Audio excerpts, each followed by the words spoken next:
The Washington Commanders come up short in overtime as they get beat by the Denver Broncos 27-26. We're going to be talking about the key takeaways from tonight's loss. And so before we go ahead and we jump into it, I first want to remind you to hit that like, hit that subscribe, and follow the channel as we talk nothing but Washington Commanders football daily. And so with that being said, let's go ahead and let's jump into it as we're going to be talking about the key takeaways from tonight's loss against the Denver Broncos. And so I always like to start with the points that really describe the game. And so for tonight's game, I just have one point that describes it. And it reminds me really of what the Washington Commanders saying was their last season when they were making their run.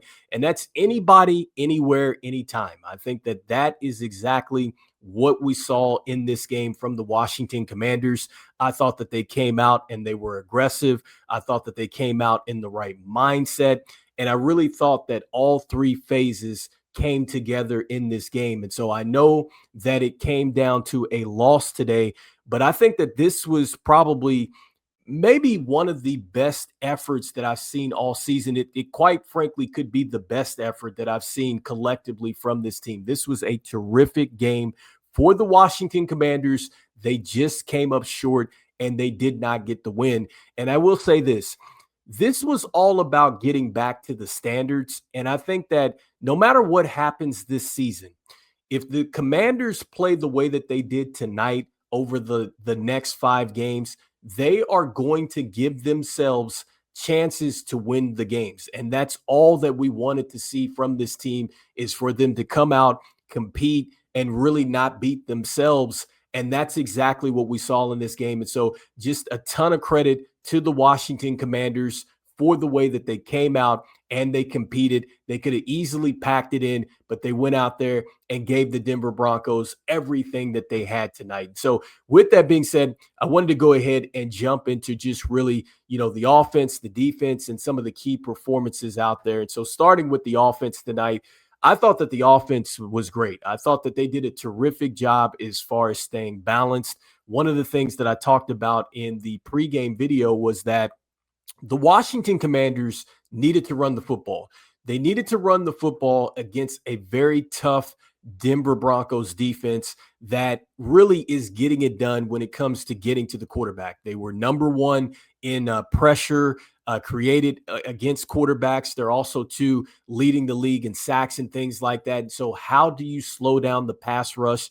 Well, you run the football right there at them. And then what you're going to do is you're going to open up some other things in the game for yourself as far as the passing game. And also, you're just keeping their defense off balance. And I think that that's exactly what the Washington Commanders did, because they established the running game. They were able to get some long drives going and things like that. And it really kind of wore down the Denver Broncos defense as the game went along, because early on, the Commanders had 6 first downs. Really, the offense was clicking because not only were they running the ball, they got their short, intermediate passing game going. And also, they were taking shots down the field that were there. So I loved seeing that. The playbook was completely open tonight. I thought that Cliff Kingsbury did a great job calling this game.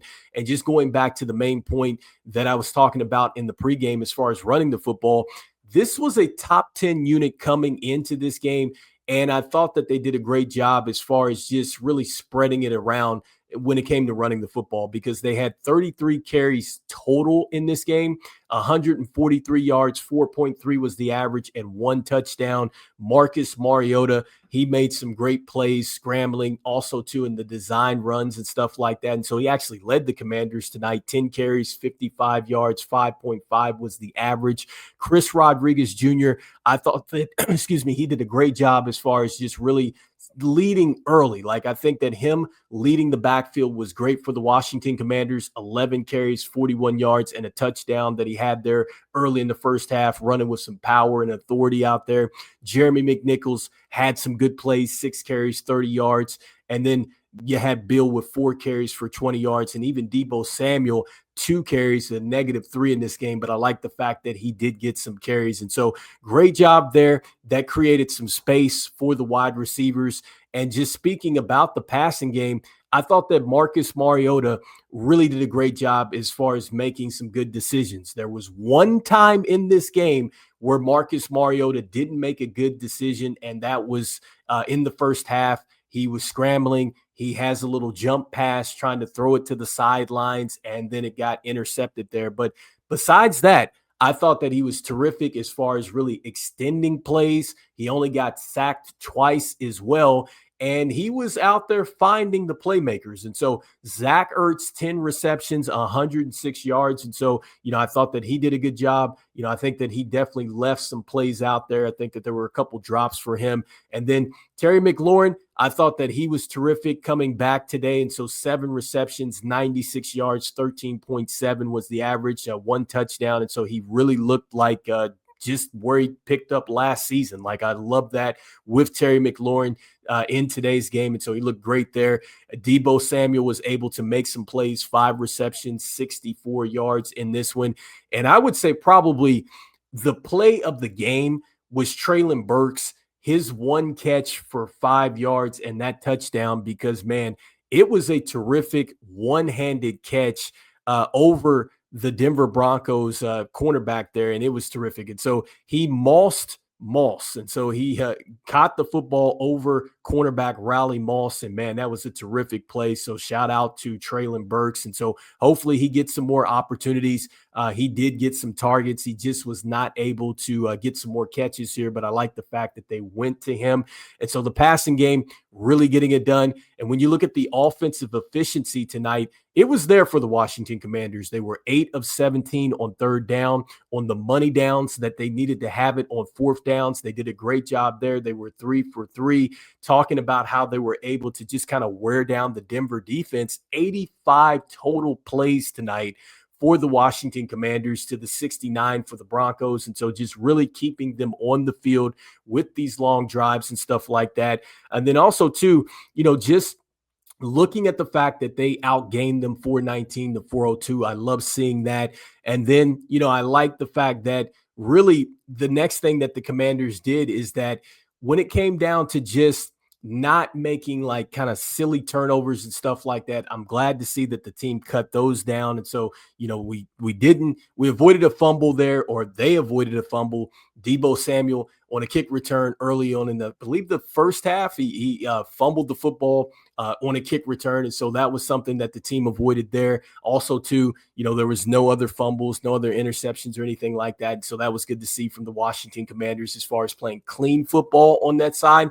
Next, defensively, I thought that defensively the team played well. I thought that they did a great job as far as really coming out there and just really making the Denver Broncos work for everything. And I think that that's really what I wanted to see, was just really, could this defense attack the Denver Broncos and make it tough on Bo Nix? And I thought that they really made him extend plays.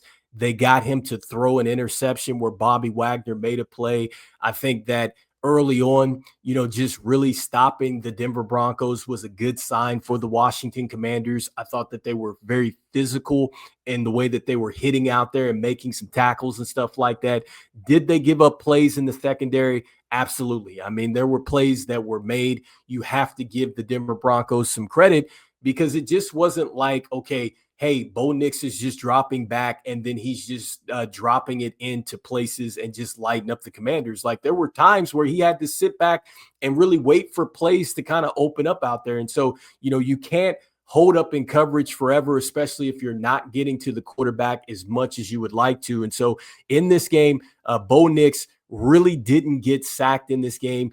He only had the 1 sack for the 6 yards. And so, I wanted to see the Commanders get some more of those sacks, but really you got to give the Denver Broncos a lot of credit for what they did as far as just protecting him. He threw for 321, 29 and 45, a touchdown and an INT.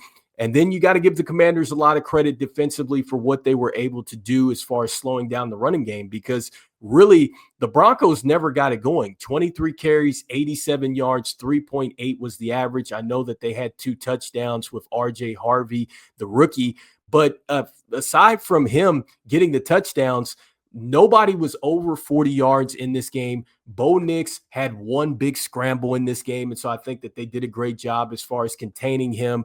I think that Coach Dan Quinn called a very good game here, and it gave the team a chance to win the game, and that's all that you could ever ask for. And then as far as like the team beating itself, like I love the fact that they only had, or they're marked down for the 5 penalties for 35 yards, but in reality, the team didn't have 5 penalties, because if you looked at the end of the game, there were calls that should not have been called. Like one of the calls was it was Marcus Mariota, and I believe I forget what the penalty was, but it should have been a tripping penalty. And so something went against the Commanders there. And so that was one play. Then there was another play where it was a intentional grounding that got called, and that shouldn't have been called either. And so two of those penalties should not have happened there for the Washington Commanders. And so that was tough to see with those penalties. But still, I thought that they did a great job as far as just not hurting themselves in this game today. And so a tough loss for the Washington Commanders. They'll be back at it here once again, but we'll be talking some more about this game. But man, the Washington Commanders come up short in overtime, getting beat 27-26. Let me know in the comments here what your key takeaways are. And look, as we always say, go Commanders, and I will see you guys on the next one. All right, peace.